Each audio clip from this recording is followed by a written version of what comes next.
Chinese ഉടമസ്ഥതയിലുള്ള social media tech ഭീമന്മാർ Chinese സൈന്യവുമായി ചേർന്ന് പ്രവർത്തിക്കുന്നുവെന്ന ആരോപണം ഉയരുന്നു.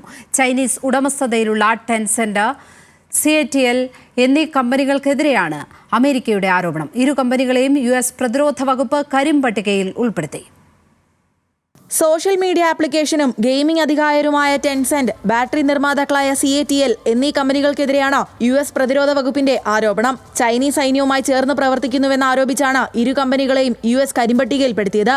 ഈ കമ്പനികളുമായി ബിസിനസ് നടത്തുന്ന അമേരിക്കൻ കമ്പനികൾക്കുള്ള മുന്നറിയിപ്പായാണ് അമേരിക്കൻ സർക്കാരിന്റെ ഈ നടപടി. എന്നാൽ ഈ കമ്പനികളെ ഉടനടി US സർക്കാർ നിരോധിക്കില്ല. ഈ കമ്പനികൾക്ക് US ട്രഷറി ഡിപ്പാർട്ട്മെന്റ് നൽകുന്ന അനുമതികളിലാകും പ്രതിരോധ വകുപ്പിന്റെ തീരുമാനം നിർണായകമാവുക. എന്നാൽ US-ന്റെ ആരോപണങ്ങളെ തള്ളിക്കളഞ്ഞ കമ്പനികൾ ചൈനീസ് സൈന്യവുമായി ഒരു ബന്ധവുമില്ലെന്ന് പ്രതികരിച്ചു. ചൈനീസ് ഉടമസ്ഥതയിലുള്ള കമ്പനികളെ യുക്തിരഹിതമായി അടിച്ചമർത്തുന്ന നടപടിയാണിതെന്ന് ചൈന ആരോപിക്കുന്നു. ടെൻസെന്റ് ഒരു സൈനിക കമ്പനിയല്ലെന്നും US-ന്റെ ഈ തീരുമാനം ബിസിനസിനെ ബാധിക്കില്ലെന്നും കമ്പനി വക്താവ് പ്രതികരിച്ചു. സൈനിക സംബന്ധമായ പ്രവർത്തനങ്ങളിൽ ഏർപ്പെട്ടിട്ടില്ലെന്ന് CATL വക്താവും വിശദമാക്കി. നിലവിൽ ഇത്തരത്തിൽ 134 കമ്പനികളാണ് US-ന്റെ കരിമ്പട്ടികയിൽ ഉൾപ്പെടുത്തിയിരിക്കുന്നത്. US-ന്റെ ഈ തീരുമാനങ്ങൾ വിപണി മര്യാദകളും അന്താരാഷ്ട്ര സാമ്പത്തിക വ്യാപാര നിയമങ്ങളും ലംഘിക്കുന്നതാണെന്ന് വാഷിംഗ്ടണിലെ ചൈനീസ് എംബസിയും പ്രതികരിച്ചു. International desk, news Malayalam.